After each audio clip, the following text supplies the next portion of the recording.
sungguh merupakan sebuah penghargaan, ya, sebuah penghargaan. Karena apa? Ini pekerjaan Tuhan. Dan mari kita semua juga boleh menghargai setiap apa yang Tuhan berikan bagi saya dan saudara. Ya, saya yakin dan percaya kita semua ada penghargaan itu, dan mari kita kerjakan untuk hormat kemuliaan nama Tuhan. Bapak Ibu Saudara dikasih dalam Tuhan Yesus Kristus, tadi suami saya sudah katakan bahwa kami agak terganggu karena bangun pagi dan juga memang beberapa hari ini saya ada gangguan tidur. Tetapi saat saya lihat Ibu Gembala di sini, dia berlutut, mengangkat tangan. Saya yakin doanya untuk kita boleh mendengarkan firman Tuhan. Amin. Saya yakin juga semua jemaat di sini mendoakan saya agar sama-sama kita diberkati. Saya memang tidak bisa untuk berlutut karena memang saya sebenarnya rindu sekali, tapi karena ada gangguan di kaki saya, Bapak Ibu. Dan hamba Tuhan di sini tahu kesaksian, nanti kesempatan lain saya bersaksi. Puji Tuhan Bapak Ibu Saudara kekasih dalam Tuhan Yesus Kristus. Pada kesempatan ini saya akan membawa renungan yang berjudul Tuhan tidak cari nama. Tuhan tidak cari nama. Baik, mari sama-sama kita akan belajar di dalam 2 Timotius 3 ayat 15 sebagai pembacaan pokok kita pada pagi menjelang siang ini. Bapak Ibu, kalau sudah dapat kita akan baca sama-sama dalam hitungan yang ketiga. 2, 3. Ingatlah juga bahwa dari kecil engkau sudah mengenal kitab suci yang dapat memberi hikmat kepadamu dan menuntun engkau kepada keselamatan oleh iman kepada Yesus Kristus. Puji Tuhan.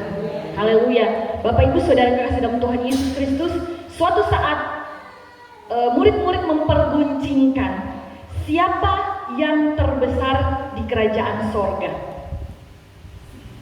Nah, di dalam Matius 18 ayat 3 di situ dikatakan bahwa yang terbesar adalah mereka yang menjadi seperti anak kecil. Jadi kita harus belajar menjadi seperti anak kecil. Belajar dalam hal apa?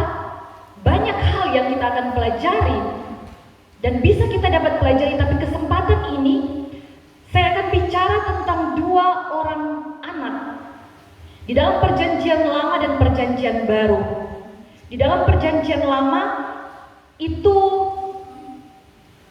tentang kesembuhan dari Naaman, dan kemudian dalam perikop Yesus memberi makan 5.000 orang di perjanjian yang baru.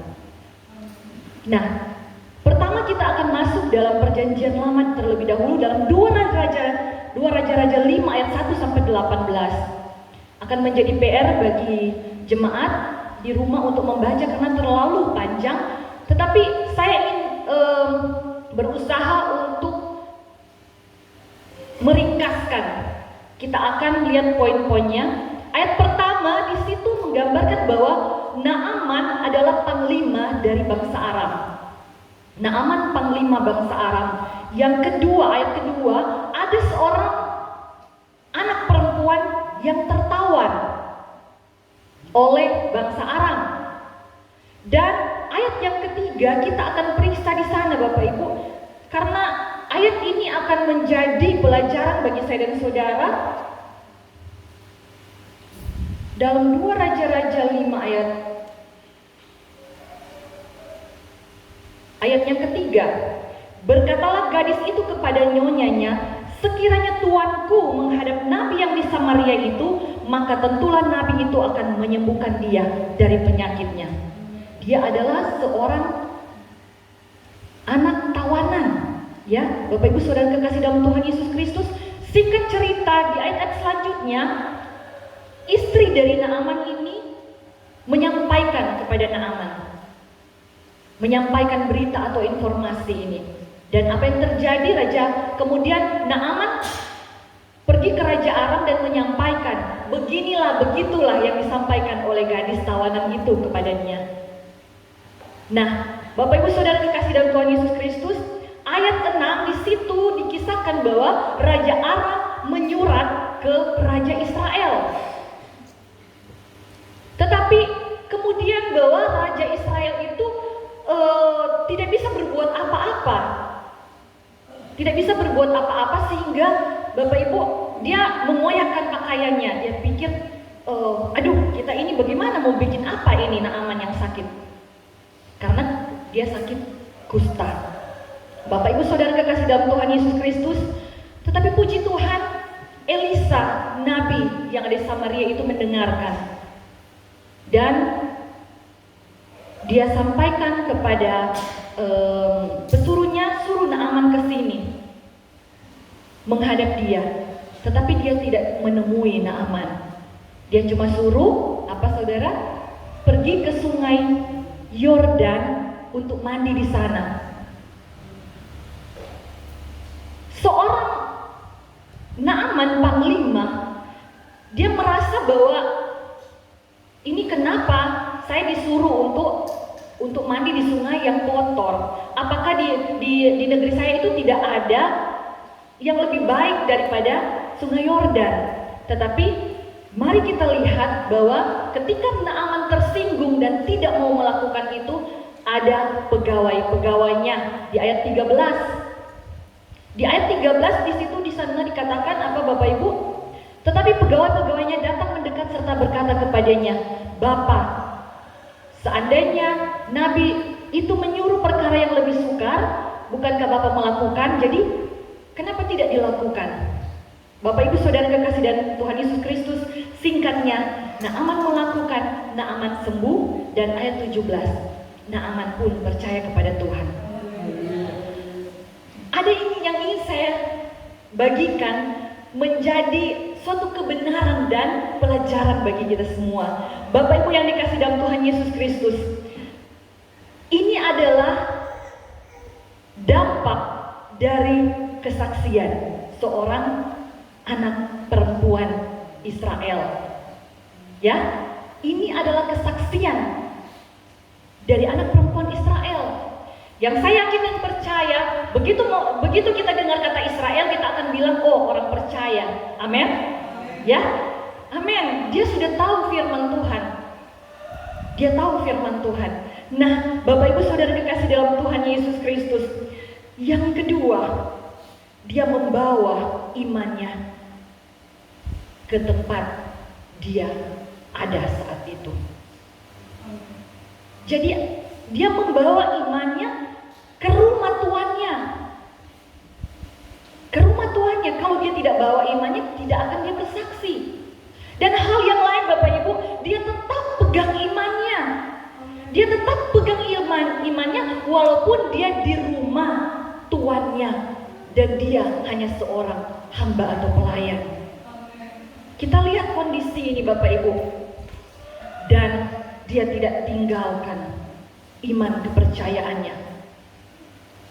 Banyak orang yang kemudian ikut dengan kepercayaan tuannya, tetapi dia tetap pegang imannya. Haleluya, puji Tuhan. Dia tidak tinggalkan iman kepercayaannya. Malah apa Bapak Ibu? Dia bisa meyakinkan istri Naaman. Kemudian apa? Berpengaruh kepada Naaman, berpengaruh kepada Raja Aram. Luar biasa Bapak Ibu Saudara kekasih dalam Tuhan Yesus Kristus. Dan hal yang lain Bapak Ibu, sini saya catat, selama menjalani hidupnya sebagai tawanan, pergaulannya tidak mempengaruhi dirinya, tetapi justru dia yang mempengaruhi orang-orang di sekitarnya, di mana dia bergaul. Bapak Ibu Saudara kekasih di dalam Tuhan Yesus Kristus, ketika pegawai-pegawai Naaman meneguhkan atau memberi semangat kepada Naaman, di situ bisa kita pelajari bersama. Mereka tinggal sama-sama. Dalam bahasa Indonesia masa kini dikatakan bahwa pelayan-pelayan Naaman Bahasa Indonesia terjemahan sekarang katakan pegawai. Jadi mereka itu sama-sama dalam satu ruang lingkup, dalam satu rumah. Jadi bisa kita bayangkan, tentu pegawai-pegawai yang ada atau adalah pelayan-pelayan dari Naaman itu banyak mendengar kesaksian dari gadis Israel ini. Amin. Haleluya. Puji Tuhan Bapak Ibu Saudara kekasih dalam Tuhan Yesus Kristus. Hasilnya Naaman sembuh, Naaman percaya. Luar biasa. Bapak Ibu Saudara kekasih dalam Tuhan Yesus Kristus. Saya kemudian mengantar pada anak kecil yang kedua yang dalam perikop itu Yesus memberi makan 5.000 orang, yang kemudian dinyatakan bahwa lebih dari 5.000 karena yang tercatat hanya 5.000 laki-laki, belum dengan perempuan dan anak-anak. Bisa dibayangkan Bapak Ibu, kalau orang Israel yang punya lebih dari satu istri, lebih lagi ya, lebih lagi dari itu. Nah, 4 kitab Injil mencatat tentang peristiwa ini, tentang mujizat ini. Matius, Markus, Lukas, Yohanes. Kita catat dalam Matius 14 ayat 13 sampai 21, kemudian Markus 6 ayat 30 sampai 44, Lukas 9 ayat 10 sampai 17, dan Yohanes 6 ayat 1 sampai 15. Mari kita simpulkan dan kita rangkumkan. Karena 4 kitab ini saling melengkapi. Nah, Bapak Ibu Saudara yang kasih dalam Tuhan Yesus Kristus, dikatakan bahwa murid-muridnya setelah mereka melakukan pekerjaan mereka sebagai murid, mereka berkumpul dengan Yesus. Dan Yesus kemudian mengajak mereka untuk ke seberang ke seberang Danau Galilea untuk beristirahat. Ya, untuk beristirahat dengan perahu mereka menyeberang dan pergi ke kota yang dinamakan kota Betsaida. Bapak Ibu Saudara kekasih dalam Tuhan Yesus Kristus, di dalam Markus 6 ayat 31 dikatakan bahwa mereka belum sempat makan. Kemudian orang-orang yang melihat mereka pergi ke seberang itu mengikuti dengan segera melalui jalan darat, bahkan mereka mendahului Yesus dan rombongannya. Bapak Ibu Saudara kekasih dalam Tuhan Yesus Kristus, singkat cerita, menjelang malam Yesus ingin memberi mereka makan. Setelah dia berkata-kata tentang kerajaan sorga, dia menyembuhkan, melakukan mujizat, Tuhan ingin memberi mereka makan. Karena Tuhan tahu murid-muridnya saja belum sempat makan, apalagi ini yang mengikuti mereka. Bapak Ibu Saudara kekasih dalam Tuhan Yesus Kristus, di dalam Markus 6 ayat 38 di situ dikatakan, cobalah periksa. Dan Yohanes 6 ayat 7 di sana dikatakan bahwa ada pesimisnya murid yang bernama Filipus. Kemudian murid yang lain yang bernama Andreas bilang, ada anak bawa 5 roti jelai dan 2 ikan. Singkat cerita Bapak Ibu, mereka makan sampai kenyang, ada sisa 12 bakul. Puji Tuhan, luar biasa pekerjaan Tuhan. Tetapi melalui apa? Melalui bekal seorang anak. Dalam bahasa Indonesia masa kini dikatakan anak laki-laki. Jadi tadi anak perempuan, sekarang anak laki-laki. Jadi siapapun ya di sini. Nah, Bapak Ibu Saudara kekasih dalam Tuhan Yesus Kristus, dari 4 kitab yang mencatat mujizat ini, hanya Yohanes yang memberi atau yang menyinggung tentang anak ini. Nah, mari kita lihat Bapak Ibu. Saya kemudian tertuju kepada keberadaan anak ini. Ya, saya percaya bahwa anak ini suka dengan firman Tuhan. Amin. Karena dia mengikuti Tuhan, dia mengikuti Yesus. Yesus suka mengajarkan firman Tuhan. Yang kedua, kita akan dapati bahwa anak ini adalah anak dari keluarga miskin. Bapak Ibu Saudara kekasih dalam Tuhan Yesus Kristus, ternyata 5 roti jelai itu adalah roti yang murah. Roti yang murah. Karena di Israel itu roti gandum itu, satu roti gandum itu sama dengan 3 roti jelai. Ya, 3 roti jelai. Ada rahasianya Bapak Ibu ya. Mengapa Yohanes menulis roti jelai? Ini ingin menunjukkan bagi saya dan saudara bahwa anak ini latar belakangnya adalah keluarga yang miskin. Keluarga yang miskin. Kemudian apa Bapak Ibu? Dia jalan sendiri. Dia jalan sendiri. Itu dibuktikan dengan apa? Dibuktikan ketika Andreas mencari, itu 5 roti jelai dan 2 ikan didapati pada anak itu, bukan pada orang tuanya. Jadi itu merupakan bekal dari orang tuanya.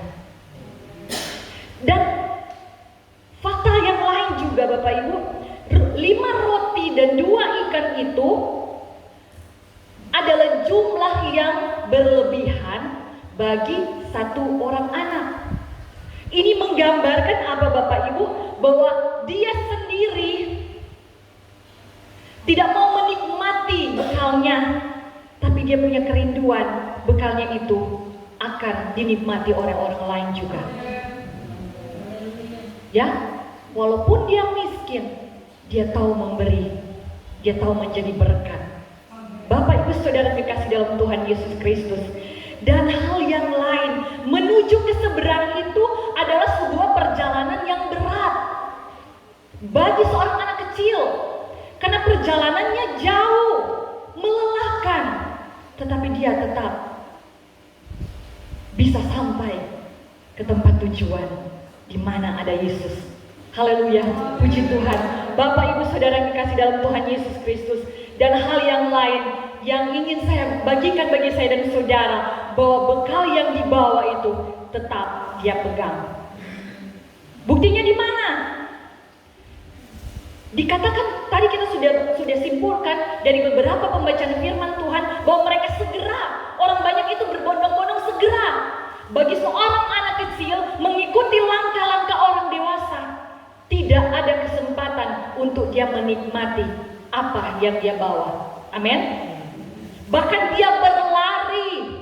Amin. Haleluya, puji Tuhan. Bapak Ibu Saudara di dalam Tuhan Yesus Kristus, dia berlari mengejar langkah orang-orang dewasa, sehingga tidak ada kesempatan dia untuk menikmati bekalnya. Jadi bekal yang ada didapati oleh murid-murid Tuhan Yesus di tangannya, jumlahnya tetap tidak berkurang. Karena dibuktikan juga dalam kebenaran firman Tuhan di sana, tidak dijelaskan, tidak ada keterangan bahwa Andreas bilang, saya menemukan anak itu. Kan disuruh cobalah periksa ya, cari, artinya cari.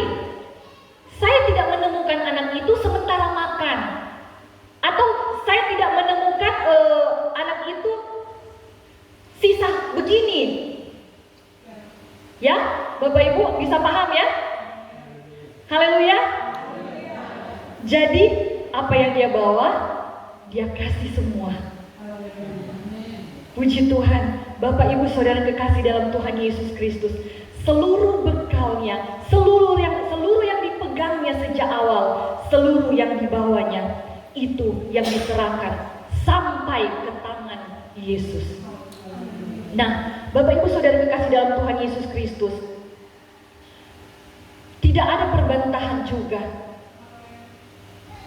oleh anak ini ketika dia bekalnya diminta. Tidak ada perbantahan. Karena apa Bapak Ibu? Kerinduannya awal Dia ingin berbagi. Dia ingin berbagi. Ya, Bapak Ibu Saudara dikasih dalam Tuhan Yesus Kristus, hasilnya lebih dari 5.000 orang kenyang dan masih ada sisa 12 bakul dari bekal anak kecil ini. Haleluya, puji Tuhan. Haleluya. Bapak Ibu Saudara dikasih di dalam Tuhan Yesus Kristus, ketika kemudian mari kita sama-sama mengerti bekal dari anak kecil ini apa? 5 roti jelai dan 2 ikan. Roti itu adalah sumber karbohidrat. Terus kemudian apa? Ya, ikan itu sumber dari protein. Karbohidrat itu memberi energi dan tenaga. Dan protein ikan itu kita makan, kita akan mendapat otot, kekuatan. Bapak Ibu Saudara kekasih dalam Tuhan Yesus Kristus, kalau kita kembali melihat kedua anak ini, mari sama-sama kita pahami Bapak Ibu Saudara kekasih dalam Tuhan Yesus. Mereka punya apa? Iman yang kuat. Itulah yang menjadi bekal mereka, yang mereka terima dari orang tuanya. Saudaraku yang kekasih dalam Tuhan Yesus Kristus, tidak gampang seorang tawanan, apalagi dia masih kecil, wanita pula, yang menurut orang Israel itu sering tidak dianggap untuk bersaksi di depan tuannya. Tidak mudah.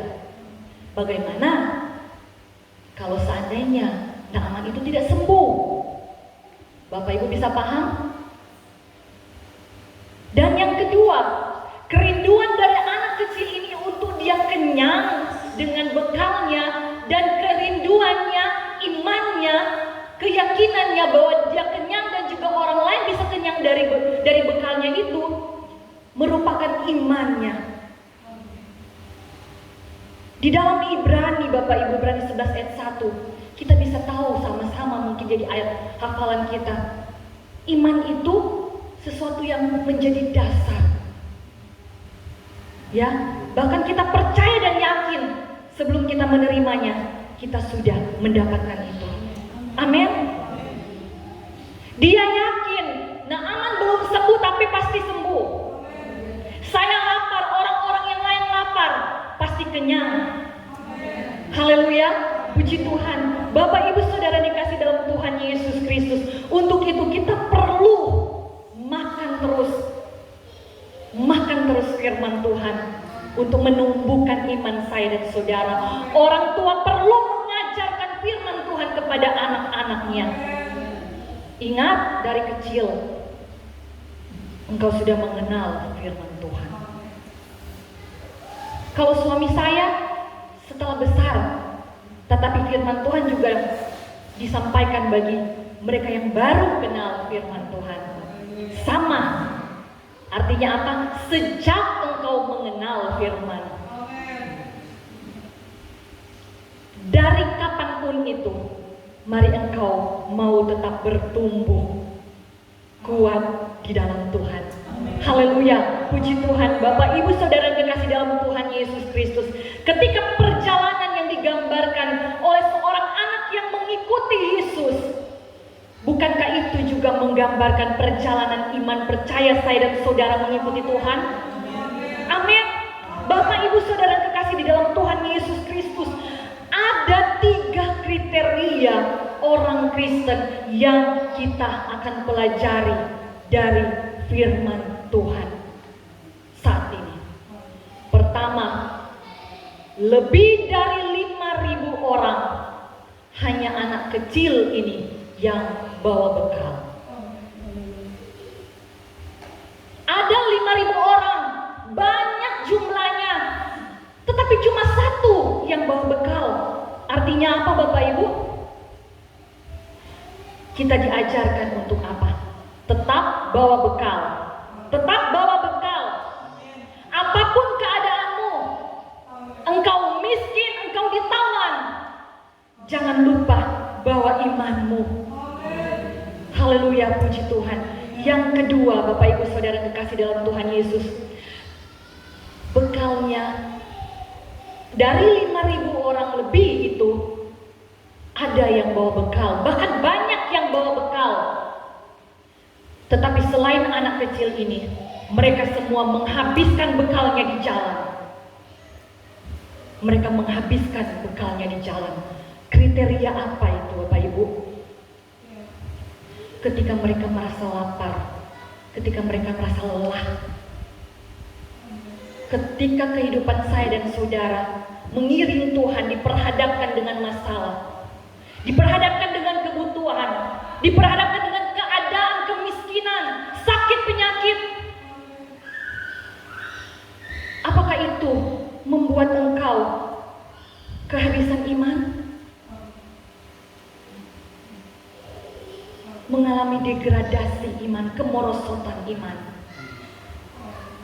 Bapak Ibu Saudara kekasih dalam Tuhan Yesus, atau mungkin ketakutan, kekhawatiran, keterbatasan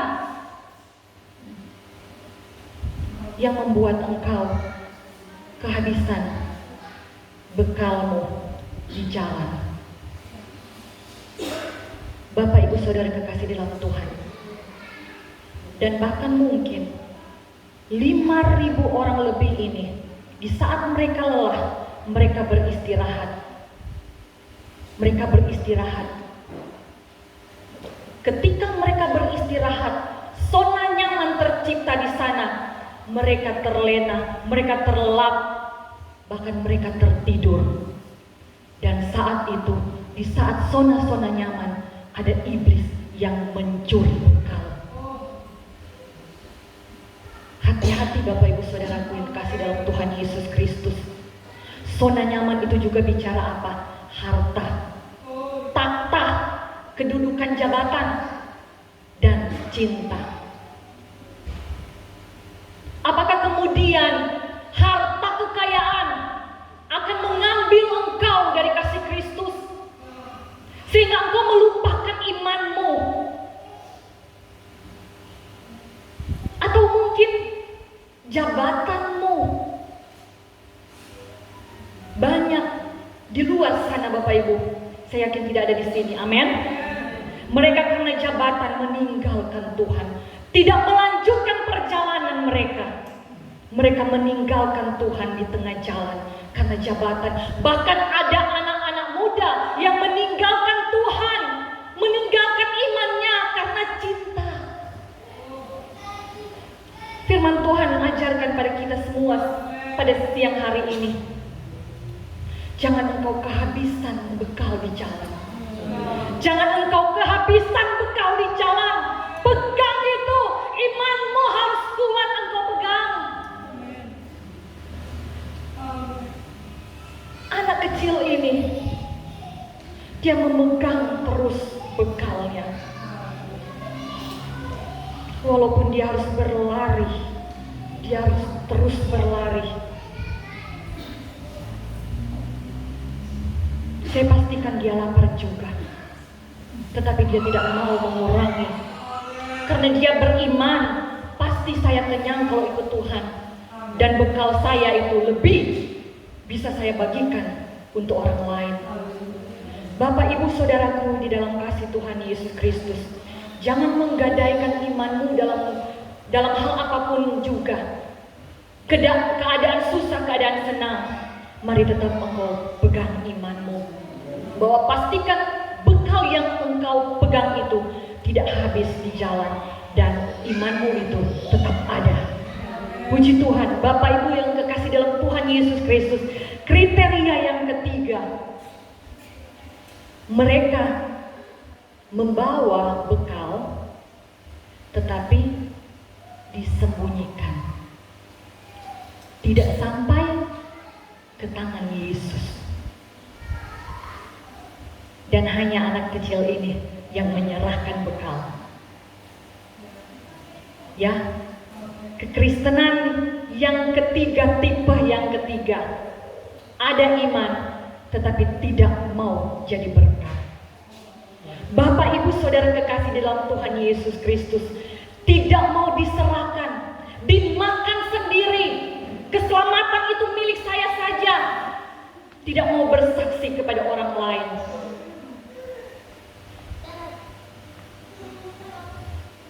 tidak mau menjadi berkat. Bapak Ibu yang dikasih dalam Tuhan Yesus Kristus, anak kecil ini mengajarkan saya dan saudara, mari kita mau menjadi berkat. Iman yang engkau punya, yang engkau bawa, engkau pegang selama pengiringan kepada Tuhan, mari engkau lepaskan juga untuk engkau bagikan kepada orang lain di tangan Tuhan. Pasti Tuhan campur tangan. Amin. Haleluya, puji Tuhan. Bapak Ibu saudara kekasih dalam Tuhan Yesus Kristus, anak perempuan ini menyerahkan imannya kepada Nabi Elisa. Ya, dia menyerahkan imannya kepada Yesus melalui Nabi Elisa. Dan anak kecil ini menyerahkan bekalnya kepada murid-muridnya sampai kepada Tuhan. Bapak Ibu saudara kekasih dalam Tuhan Yesus, ketika sampai di tangan Yesus, Naaman yang sakit disembuhkan. Amin. Naaman yang berpenyakit kusta ditahirkan. Naaman yang tidak percaya kepada Tuhan menjadi orang yang percaya kepada Tuhan. Kita akan baca di rumah bagaimana dia katakan kepada Nabi Elisa, seandainya saya ikut dalam kegiatan di bangsa saya yang tidak berkenan kepadamu, ampuni saya. Bapak Ibu saudara kekasih dalam Tuhan Yesus Kristus, bahkan ketika di tangan Yesus, engkau yang membawa bekal itu kenyang, dan bahkan orang yang lain juga kenyang dengan bekal itu. Haleluya, puji Tuhan. Bapak Ibu saudara kekasih di dalam Tuhan Yesus Kristus, harus ada bekal yang ada padamu, harus engkau pegang bekalmu, dan mari engkau serahkan di tangan Tuhan. Puji Tuhan. Bapak Ibu saudara kekasih dalam Tuhan Yesus Kristus, mari kita menjadi seperti anak kecil ini, anak laki-laki ini, dan anak perempuan Israel ini. Bapak Ibu saudara kekasih yang dalam Tuhan Yesus Kristus, ketika kita kemudian melihat apa yang terjadi dengan Andreas dan Filipus, itu menggambarkan kepada saya dan saudara, bukan berarti tiap hari engkau di gereja kemudian imanmu kuat. Tiap hari mereka itu ikut dengan Tuhan, lihat mujizat.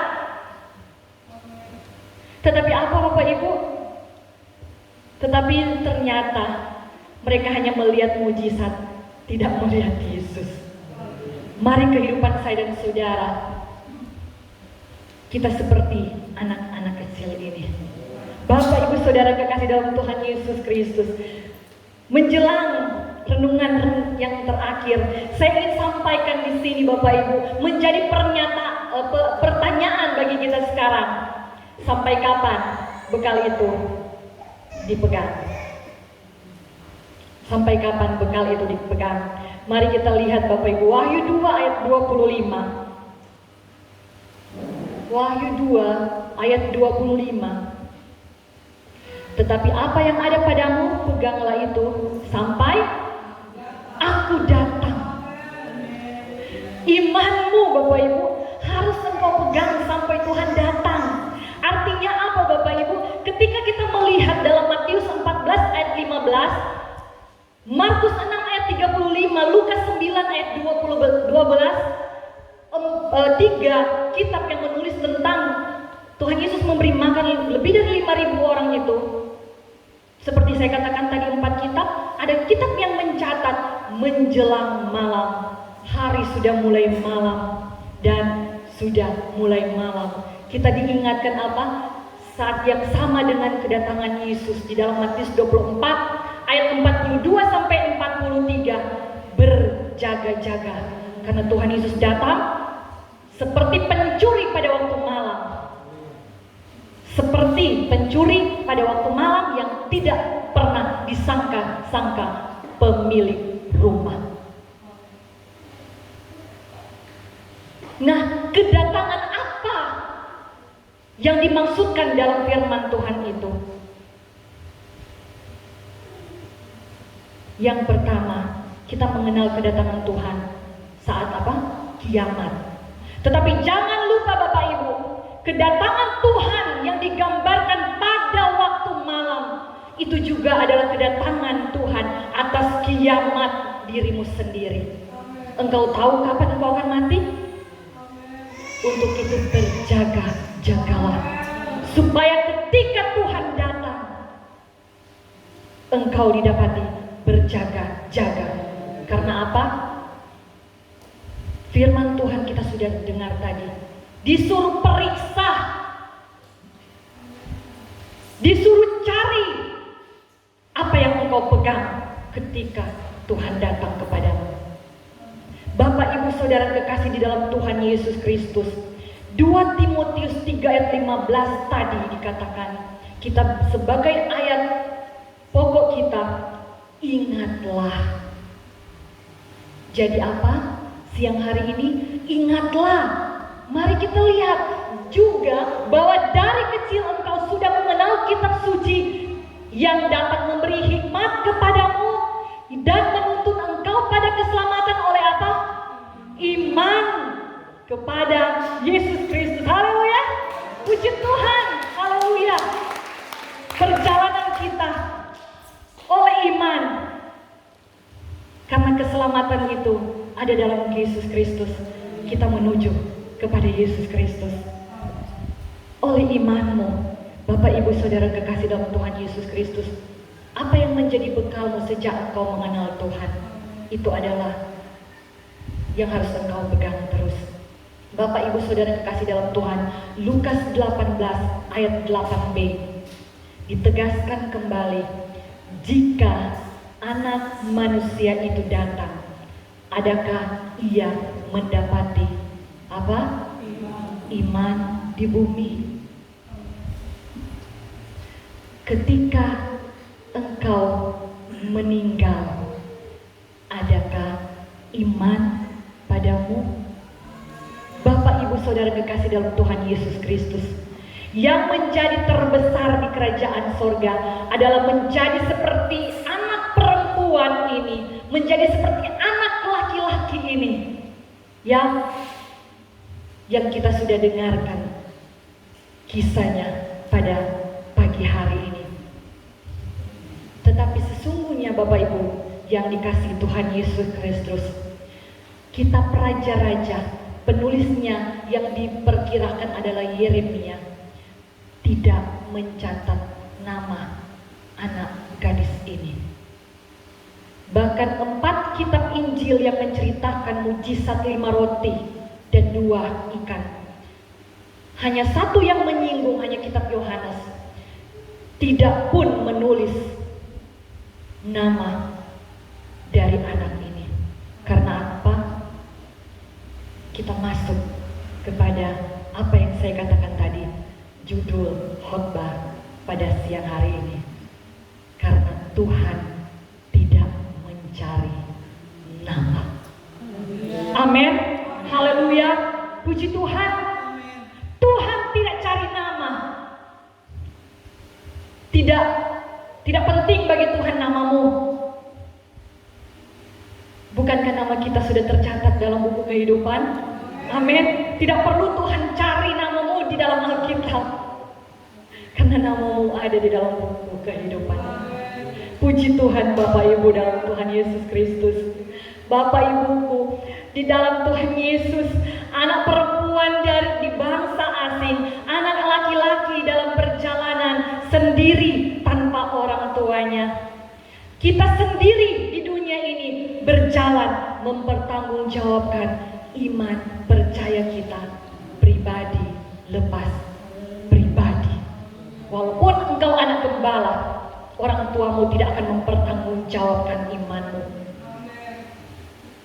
Bapak Ibu Saudara kekasih Tuhan Yesus Kristus, saat Tuhan datang, Tuhan tidak akan tanya namamu, tapi Tuhan akan tanya imanmu. Amin. Dan berapa jiwa yang engkau menangkan bagi kemuliaan nama Tuhan. Puji Tuhan. Puji Tuhan.